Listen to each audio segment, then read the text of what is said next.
Hello, I'm Sister Vassa, and I'm delighted to welcome you to the first of the Huffington Orthodox-Catholic Conversations.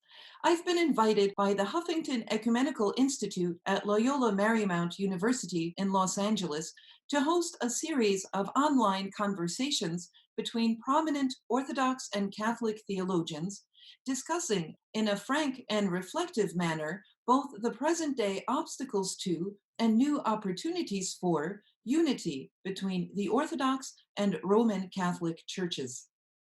The urgency of the reestablishment of Christian unity was recognized by the Second Vatican Council under the leadership of Pope John XXIII.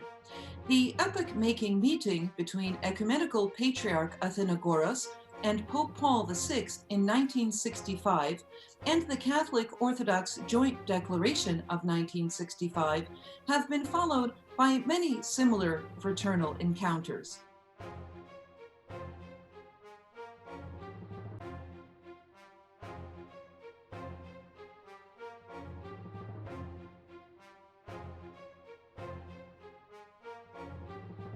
Our new series of conversations, being made available to the broader public online, is an exciting landmark project of the Huffington Ecumenical Institute, the goals of which include promoting the unity of the Orthodox and Catholic churches, providing opportunities for fraternal encounters between these two faith communities, and providing forums for constructive ecumenical discussion and dialogue at local, regional, national, and international levels. These goals are also dear to the heart of Loyola Marymount University, a Jesuit institution that seeks to integrate reason with faith, with special emphasis on theological scholarship, as well as on ethics and spirituality. Loyola Marymount University educates its students not simply to tolerate, but to appreciate and learn from traditions and faiths other than their own. Our guests today are, from the Catholic side, the Very Reverend Mark Morozowich, Dean and Associate Professor of Liturgical Studies and Sacramental Theology of the School of Theology and Religious Studies of the Catholic University of America in Washington, D.C. Father Mark, a Western Pennsylvania native, formed in the Ukrainian Catholic Church of his family, is a Greek Catholic priest and liturgical scholar specializing in Byzantine liturgy. I'll mention that he wrote his doctoral dissertation under the direction of the famous Jesuit liturgiologist Father Robert F. Taft at the Pontifical Oriental Institute in Rome, as did I, so we are academic kin, so to say, and also longtime friends. Our other illustrious guest today from the Orthodox side is also a good friend of mine. He is the Very Reverend Archimandrite Cyril or Kirill Hovorun. Until recently, he was the acting director of the Huffington Ecumenical Institute. Father Kirill, a leading expert on Orthodox ecclesiology and prolific author, has vast experience both in academic theology and in the areas of pan-Orthodox and ecumenical relations.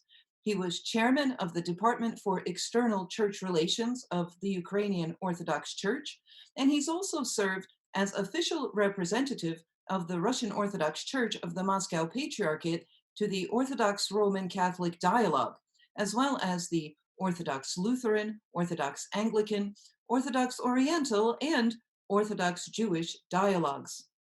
Now, without further ado, let's welcome Father Mark and Father Kirill and get on with our important conversation.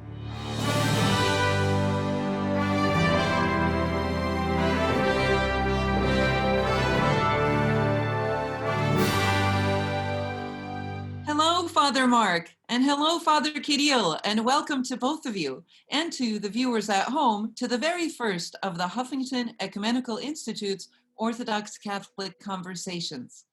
I'd like to begin by asking first you, Father Mark, and then you, Father Kirill, to share your insights on the most significant obstacles as you see them today to full communion between the Orthodox and Roman Catholic churches.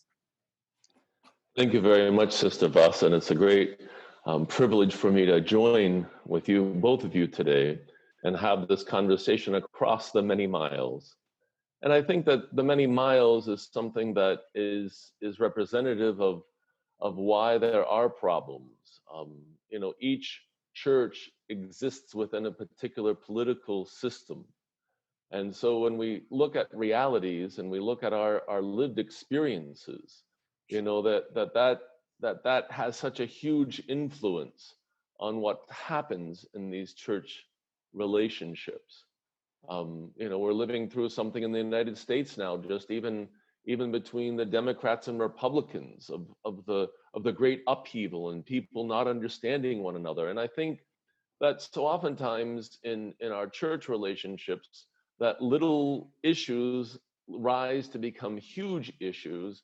And a lot of times it's the co-opting of religion in the name of politics, whether those are stated or unstated, whether they're even acknowledged or not acknowledged.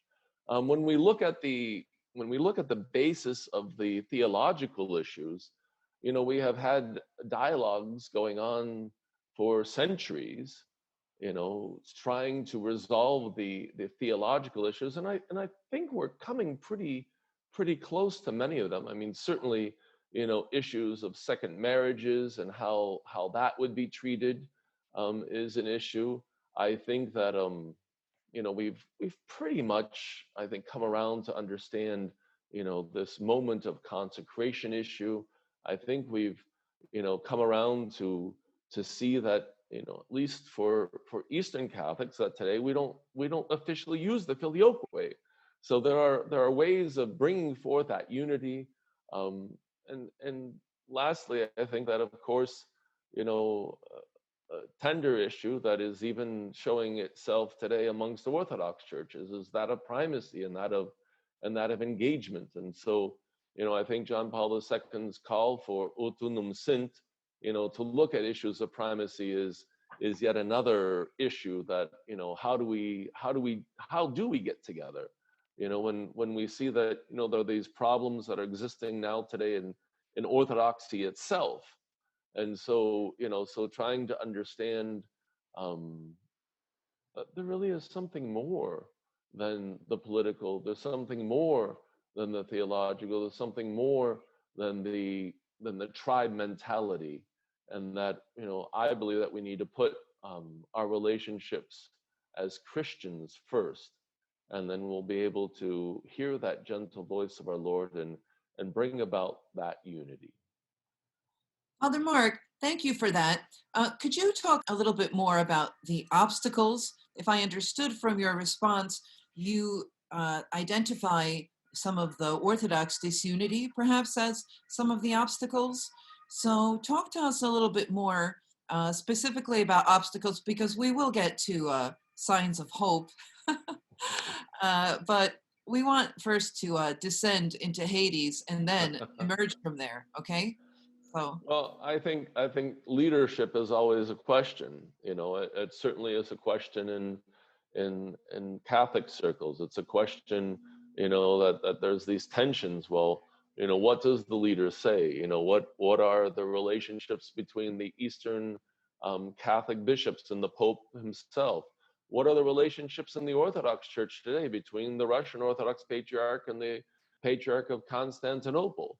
You have a situation where the Orthodox Church has been calling for this joint Orthodox, pan-Orthodox gathering, and it didn't gather all the people. And right. so, And now, and how does that affect, for the viewers at home, how does that affect Orthodox Catholic dialogue?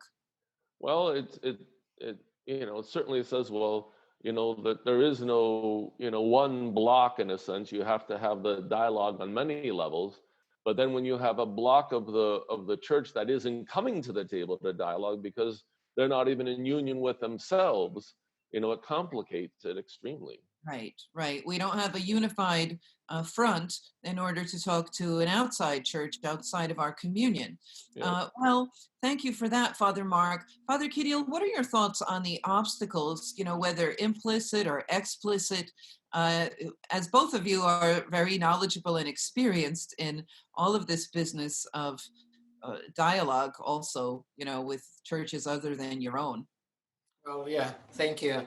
I completely concur with what Father Mark said, and I think he's absolutely right in identifying the main obstacles towards unity. Indeed, the Orthodox world is not as solidified as we want it to be solidified, and particularly the recent developments in the Orthodox world, unfortunately, contributes to and creates an obstacle in the dialogue, even practically, even technically. Like for instance, the decision of the Moscow Patriarchate not to be in communion with the Ecumenical Patriarchate impedes the participation of the Moscow Patriarchate in the official dialogue with the Catholic Church. So the dialogue cannot function properly. That's as simple as that, and this is very sad. However, this unity, these kind of quarrels, they are underpinned by some more profound, I think, disagreements even within the Orthodox ecumene, Orthodox world. Like, for instance, we cannot come to a common understanding of primacy. This is a valuable kind of function in the church. This is a very important issue in the church, and it always used to be a very important issue. And as we explore the history of the church, we can find that, in effect, the real problem behind many other theological issues that emerged in the past was the issue of primacy. And I'm very glad that in the course of the Orthodox-Catholic dialogue, we the Orthodox have come to understand the importance of this issue, and we have come to understand that we don't have a common vision of the primacy as Orthodox. And I think we the Orthodox first need to solve for ourselves what is primacy for us. Because so far, in a constructive way, in a positive way, because so far we agreed as Orthodox that we don't want a kind of primacy that Rome has. It's a kind of bottom line of our discussions, but we cannot go beyond that, which is very unfortunate. And I think sometimes we misunderstand what is the Roman perception of primacy? What is the Roman take on primacy? Sometimes we're still kind of moved by the ideas of the past, and we cannot overcome those ideas. And the dialogue essentially helps us to solve those problems. We have advanced quite significantly in some aspects regarding the primacy. Like, for instance, the recent study of St. Irenaeus group, which has produced a book on serving communion, the kind of an outlook, a common Orthodox Catholic outlook at the issue of primacy. And this book is being distributed by the Huffington Ecumenical Institute and disseminated. I'm very happy that we are doing this. So this is an important step in this direction of solving this issue. So we lack a common understanding as Orthodox of what is primacy first in a constructive way, not just in negating the Roman primacy. But even if we arrive at a common understanding, which I don't see when it may happen, we can still disagree, I think, on the interpretation of primacy in the terms of West-East kind of division. What I mean is, and this is my experience from the official dialogue, Orthodox-Catholic dialogue, is how do we take primacy? Is it a construct, or is it embedded in the nature of the church? Is it something that stems from the conditions in which the church found itself in the Roman Empire and afterwards? Or is it something which is pertinent to Christianity? This is a discussion which is ongoing, and we have not arrived, I think, at the conclusions regarding this. I believe that it is kind of an issue to be discussed. Other issues that really tantalized us in the past, like filioque, like different ritual issues. You are liturgical theologians, you know much better about this than me. I believe they've been solved. We don't disagree anymore on this, and this is a great hope. This is really something that people, even 100 years ago, did not expect to arrive at, and we are there already. So yes, there are some issues, theological, but also mostly practical issues. And most issues have been solved. Thank you, Father Kirill.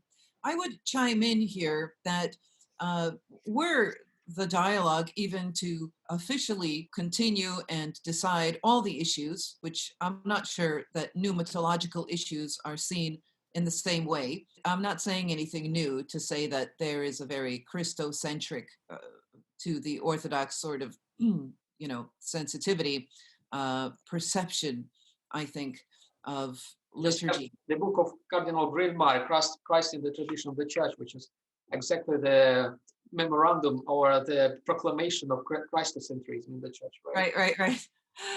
So, but I think that one could argue also that this is a different language. It's just like when you speak different languages, there's different Akzentsetzungen or setting of accents. And that's a risky thing for me to say about Trinitarian theology, but I just think that if you're not innocent of history, that you would agree that you can't just roll back an entire culture, in the way that God is worshipped.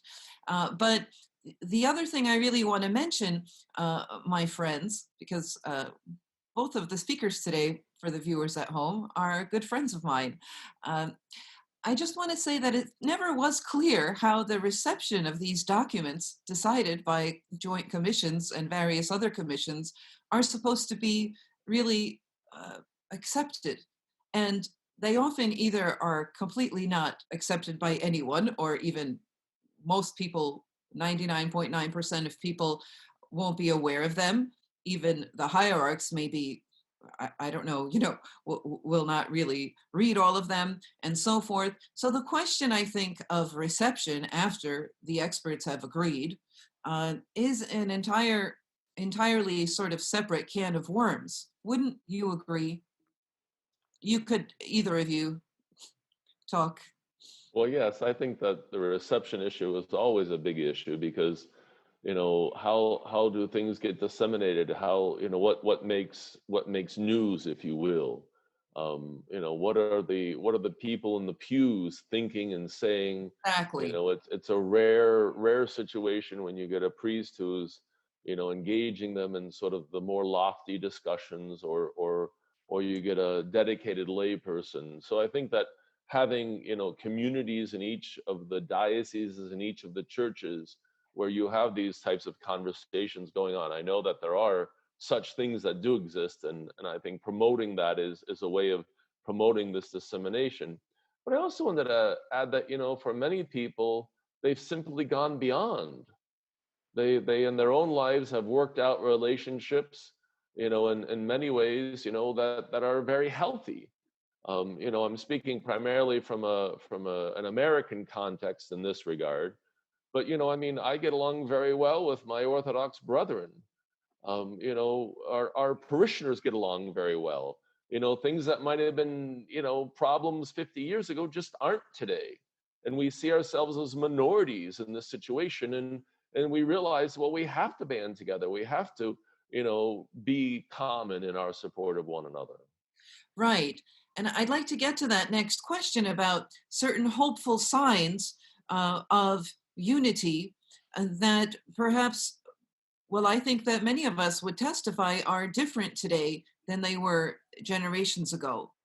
And these hopeful signs, say, of personal friendship, perhaps of academic collaboration on social and charitable projects, perhaps, and initiatives that might be common in certain communities throughout the world.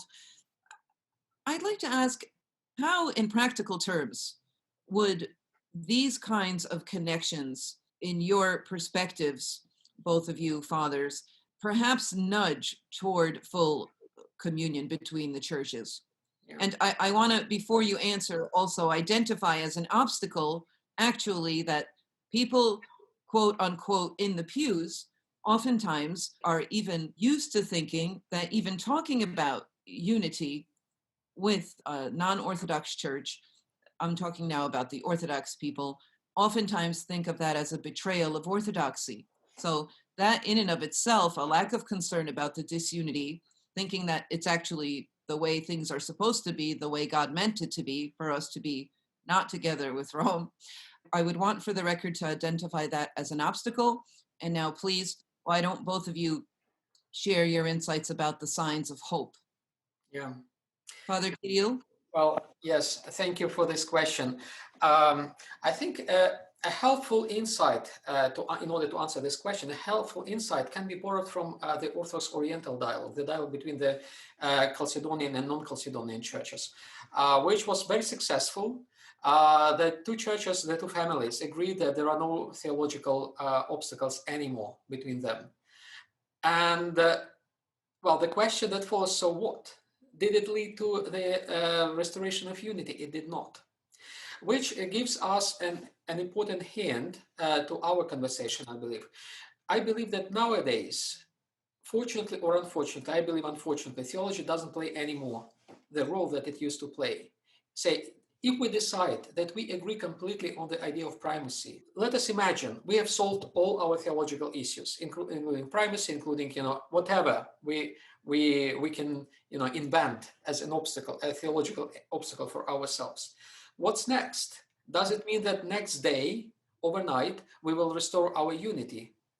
It seems to be unlikely. It doesn't happen. It will not happen like that, unfortunately, I believe, because theology does not play the same role that it used to play. Some other issues are at stake, I believe, like cultural differences, because we've been taught, I mean, for centuries, that the Orthodox, I mean, as the Orthodox, that from the breath of Latins, babies die, essentially, or they are not quite humans. And and for the Latins, the Orthodox, we were schismatics for centuries.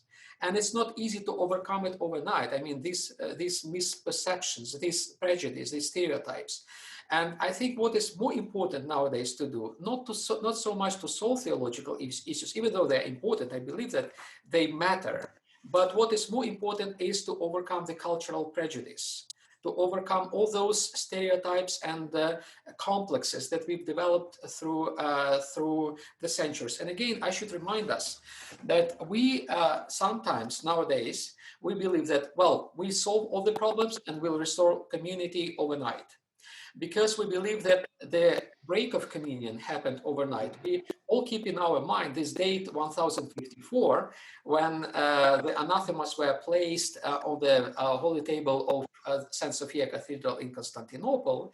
The personal anathemas between the primates of the two churches. Well, we don't go to the circumstances in detail of that, but that is a basic idea that people have. The schism happened overnight, and the restoration of unity will happen overnight as well. Both perceptions are completely wrong, I believe, because the schism, let us remember that the schisms always happen between East and West, like Akashian schism, which lasted over 30 years, then Photeian schism, many schisms. It did not prevent the union. It did not, break the unity between the churches, all those schisms. The schism really happened, I believe, after the Fourth Crusade, after the Latin Crusaders took Constantinople. It was a huge trauma for the Greeks, and the schism happened on the level of mentality, on the level of national subconsciousness, not theological perception, not theological ideas, but on the level of psyche, human psyche, or people's psyche. And it has to be healed on the level of psyche, not on the level of theological ideas and concepts, on the level of mentality. That is important. And again, one more thing that I want to remind, that I believe that the schism was finalized only in the 18th century, essentially, when the decision of the Congregatio Propaganda Fidei, taking a decision in 1729 to stop any intercommunion with the Orthodox. They prohibited to the Catholics to take communion from the Orthodox and vice versa. That was a decision of the Congregation of Propaganda Fidei in 1729. And a similar decision was taken in Constantinople by the Horus of the Ecumenical Patriarchate in 1755, which also forced the Catholic converts to Orthodoxy to be rebaptized and urged the Orthodox not to receive sacraments from the Catholic side. So I believe the schism happened only in the 18th century. So we have a period of time, say from the 9th century through the 18th century, when the schism was happening. It did not happen overnight. It was happening, developing, constantly for almost 1 millennium.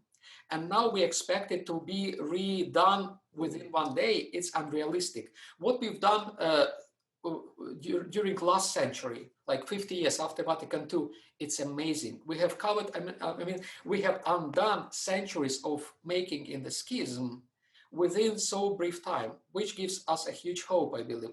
We've covered this period of time that to do the schism took 1 millennium. We've undone it, almost undone it within 50 years. This is, I believe, hopeful. And again, I think we need to focus on cultural aspects, on prejudice, on those traumas, on psyche of people, of our people from both sides, in order to overcome schism, because the schism will stop. That's what I repeat always. The schisms exist only when people believe in them. And when we stop believing in schisms, not just theologians, but people, ordinary people, I hope it will vanish. Right. Thank you for that, Father Kirill. You know, I sometimes think also about a different kind of psychological also baggage that comes from another area, comes from another church division, equally painful, if not more so, of the Protestants from the Roman Catholic Church that in large numbers in certain periods, right, well, in recent decades, I think, have entered the Orthodox Church that might not be something one can really exactly quantify, but contributes to a certain anti-Catholic streak in Orthodox thinking. You know, the ex-Protestants in Orthodoxy. Yeah. Many cradle Orthodox just not have global. special. Excuse me? It's very much an American. Right, it's not global. So I want to talk a little bit because Father Mark is with us as a Greek Catholic priest and prominent professor and dean of a prominent theological faculty. As a Greek Catholic, Father Mark, and then I'll ask you as well, Father Kirill, of course. You know, I want to talk a little bit about so-called uniotism, which, especially after the fall of communism in the 90s, there was this breakdown of the dialogue that had made some progress in the 80s between the Catholics and Orthodox. But uniotism, so-called uniotism, was identified as this major impediment, you know, major impediment to Orthodox Catholic unity.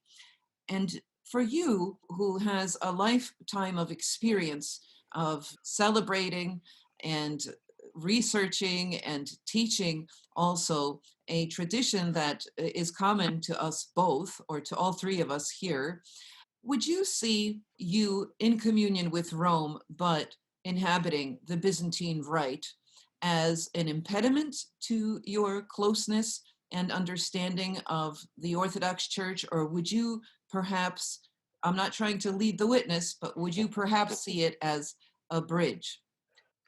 Thank you very much, Sister Vassa. I think that the whole issue of unitism is such a fascinating issue to study historically. And when when we look at these things, they're oftentimes rooted in just the very essence of identity of a people. The Uni movement in Ukraine, for example, started in 1596. And many people don't know that the stronghold of the Greek Catholic Church, Lviv, only came into full union in the year 1700. So so these are fluid situations, and I think that, as Father Cyril was pointing out, that we have just a very moving sort of reality of people trying to live, exist, exchange and understand. So when I like to talk about and think about the church, and by that I mean the entire church, all of us Christians, I think about a tradition that's a 2,000-year-old tradition. I think about a Latin, a Greek, and then oftentimes the forgotten Syriac fathers that have given the basis of our reality. When I teach an introduction to liturgy course to predominantly Western seminarians, I challenge them. I said, where does the famous Sanctus in the liturgy come from? Usually I'm met with blank stares. And then when I share with them that this was a Syriac hymn that was then embraced, they're like, really? And so I think that by really, first of all, education, is so important, so that we really know what the history is, what the past is, and that we can see that when we're talking about this interrelationship, we're at times so affected by our political stances or whatnot, that we forget that, well, there was this whole exchange.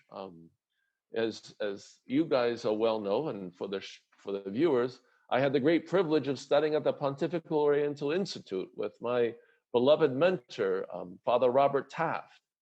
And it was fascinating as we looked at some of these things. And I'll never forget uncovering in Greek manuscripts, for me uncovering, others had done this many years before, that in the 10th century, the Constantinopolitan people viewed themselves as the Romanoi.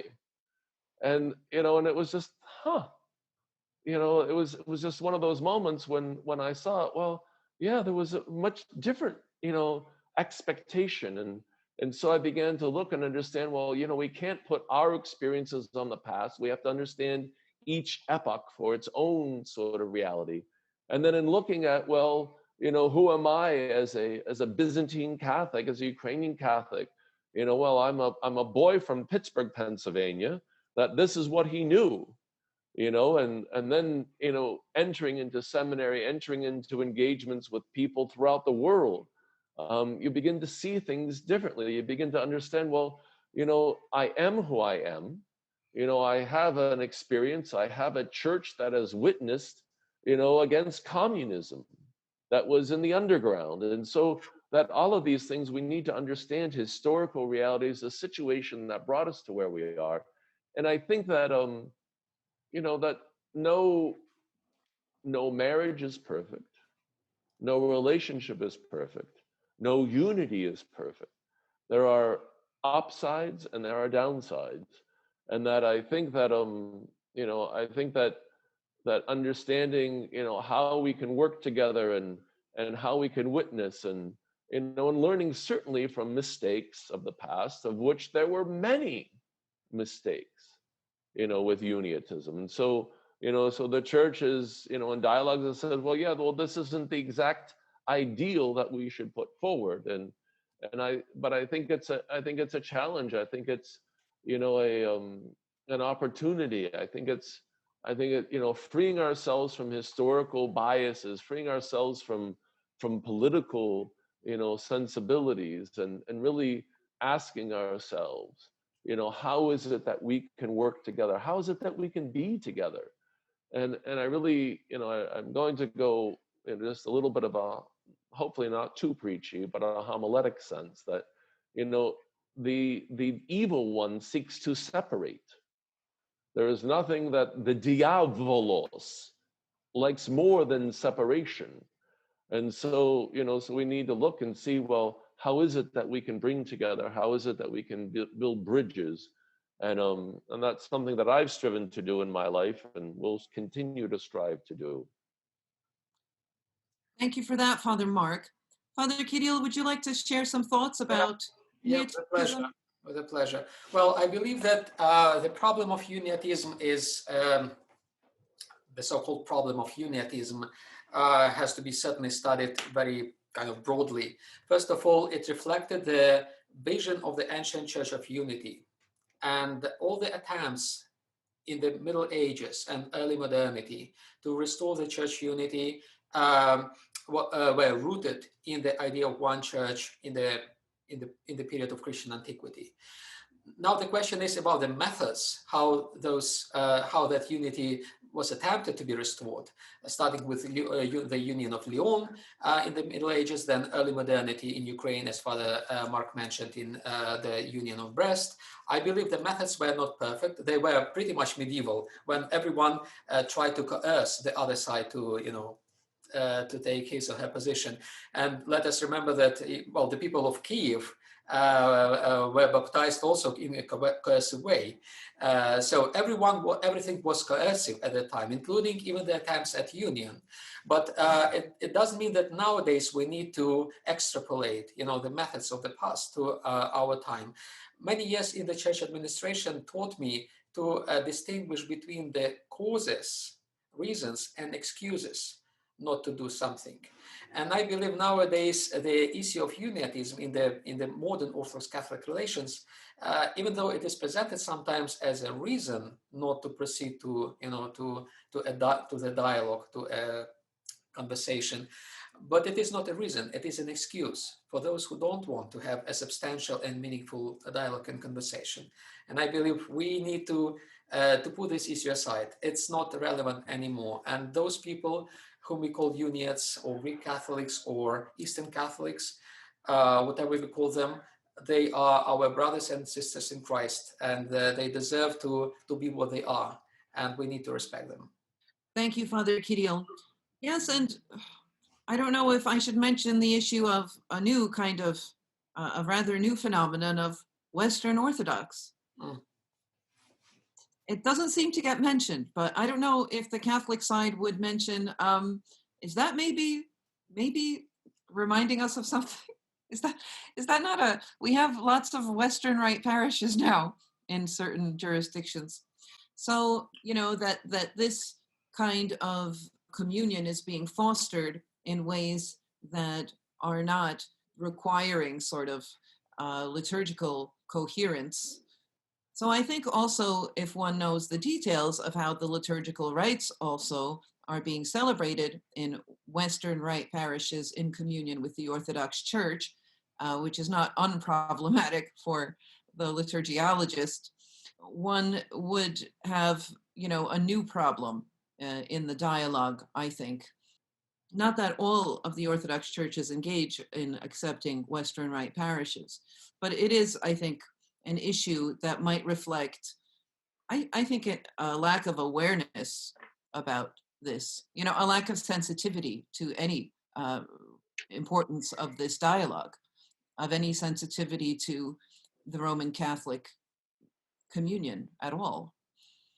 Well, I think it also calls into question, just ecclesiology and, what is the sense of ecclesiology? Perhaps it is a departure from an ecclesiology that was centric around a particular ritual. And, I'm not sure, I haven't, studied that in depth. And so it's interesting, what are the reasons that gave rise to it? Where are the places where it happens? And so I think it's a great question to look at more deeply. I think it's very interesting, Father Mark, that you raise the issue of ecclesiological understanding in reference to the Western Rite, because, it's interesting that the Orthodox Church celebrates something like the Sunday of Orthodoxy in honor of a liturgical tradition of the veneration of icons. The victory of the veneration of icons is celebrated on the Sunday of Orthodoxy because of the popular definition. Everybody knows that Orthodoxy, when it's explained, it has two definitions, but one of the popular definitions is right worship, right? Right worship. So if worship is so central to the self-understanding of the Orthodox Church, this is an issue, but Father Kirill, would you like to add anything to this exchange right now? I think it's what is kind of maybe even more important is, and you mentioned it, the celebration of Orthodoxy, the Feast of Orthodoxy. I think it has to do with identity. And identity is an important and helpful category to understand the division between East and West, if you want. Even the ideas of East and West, they are imagined identities, because nowadays Eastern Christianity is everywhere in the West. Father Mark mentioned that he was born and raised in Pennsylvania, which is West, and still he belongs to an Eastern tradition, right? So he's an Eastern Christian grown in the West. Eastern Christianity is pretty much Western, and Western Christianity has been Eastern since I don't know long time ago, since the mission of the Jesuits to Japan and to Korea and elsewhere.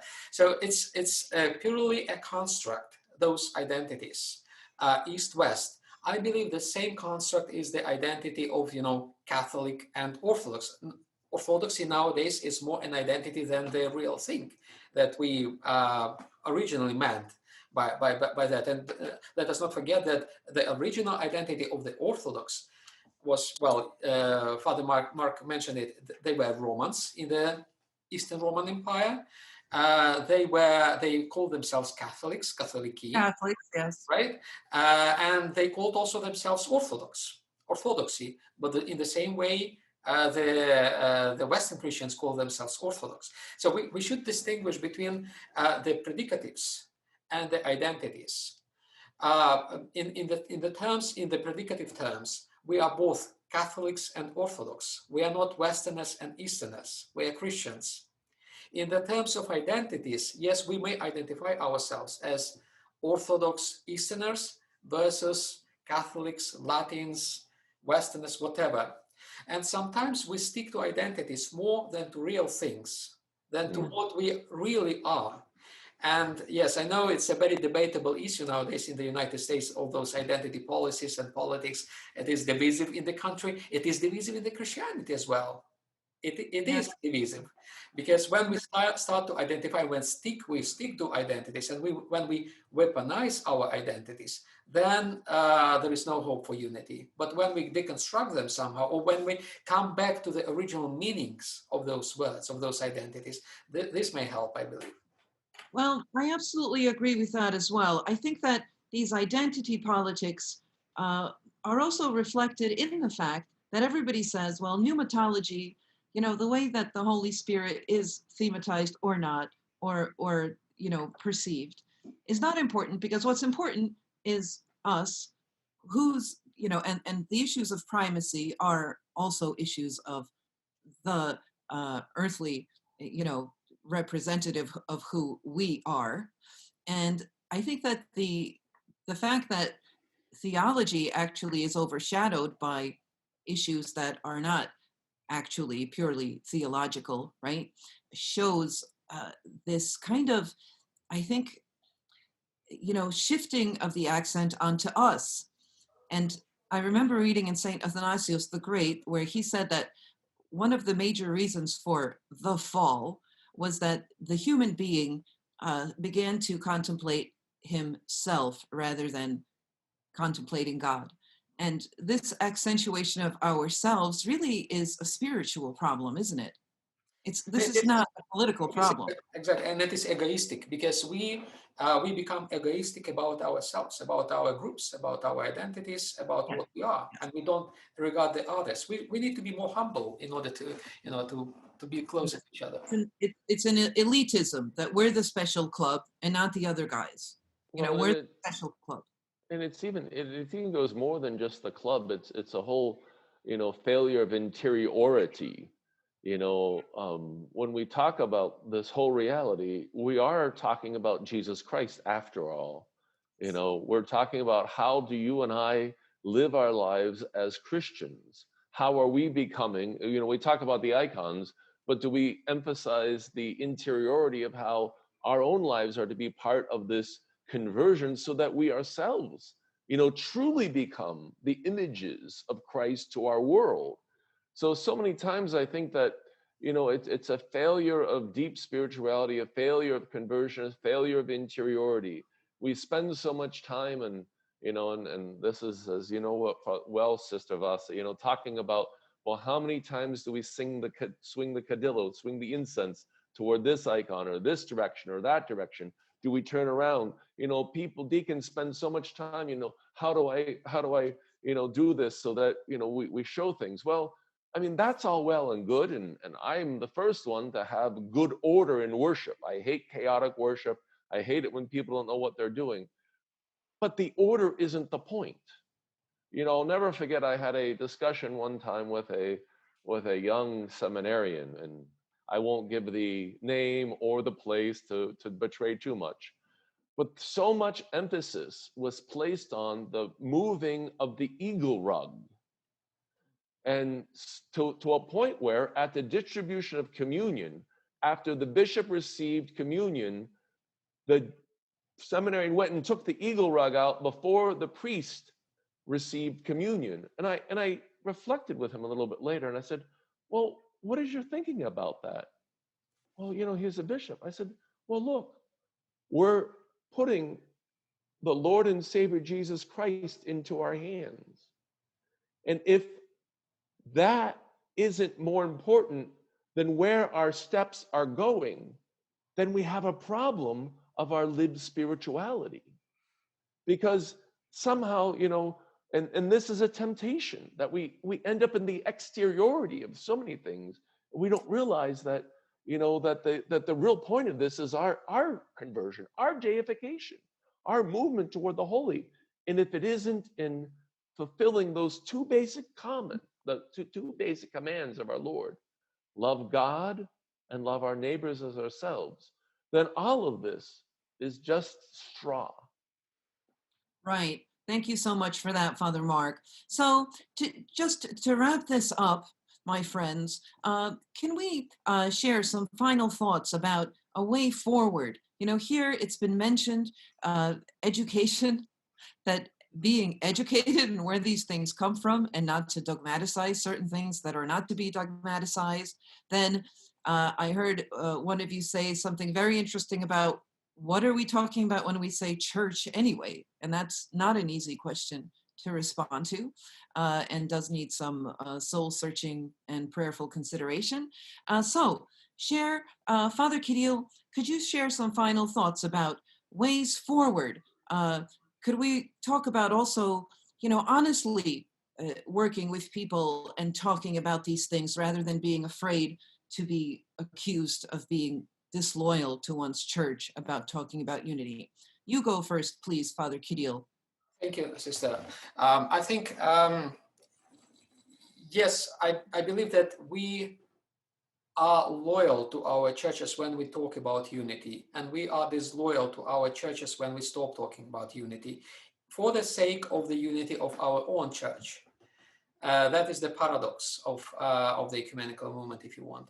And the last thing that I wanted to say is that what caused this schism in making for centuries in the past, the main reason was not theology, I believe. The main reason was not even politics. The main reason was distrust, which was growing between East and West because people stopped talking to each other.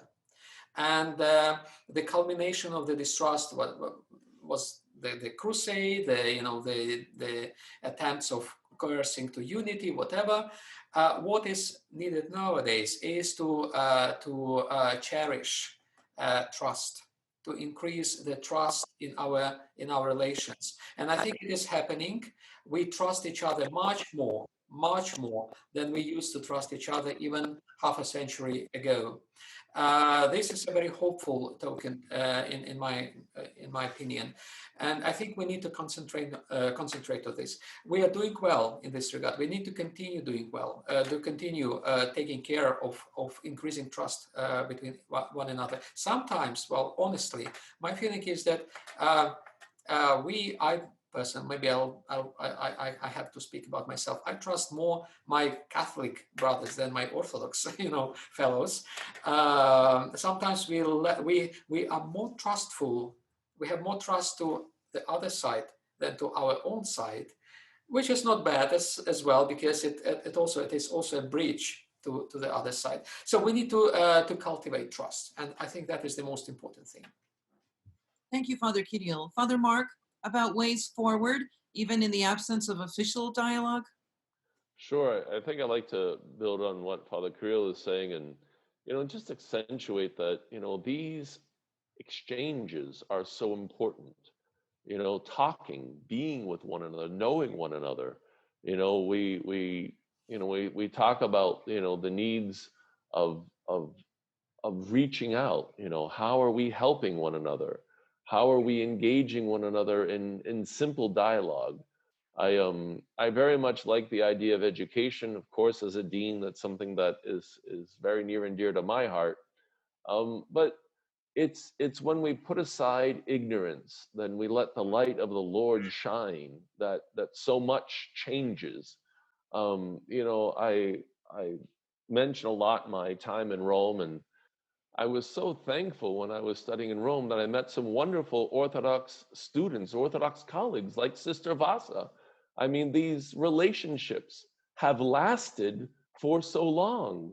And it's wonderful because you develop a peer-to-peer relationship. You develop an engagement. You have an understanding, and you have a common sense. And these are the things that help. These are the things that show a way forward, that are able to dispel misunderstanding. And I think that that's so important, to build these bridges. And it's important as well in international. I mean, I think that we have to seize the day with COVID. We have become comfortable now. The new standards of lower video quality, even on regular television. The ability to have a Zoom call and to bring people together. I think we need to do this more. I think we need to do it more on public, sort of levels, on the common level, just by bringing people together, by seeing that what unites us is greater than what separates us.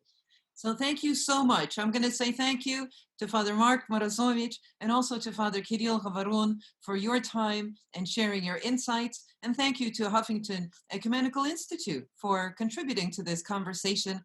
And I certainly agree, something like this, that, bringing Orthodox and Catholics together and sharing with a broader audience the types of conversations that have gone on for decades that many people don't know about. Okay, so we're saying goodbye to the folks at home. Thanks for tuning in, and tune in next time for our next Huffington Ecumenical Institute Orthodox-Catholic Conversations. Bye, everyone.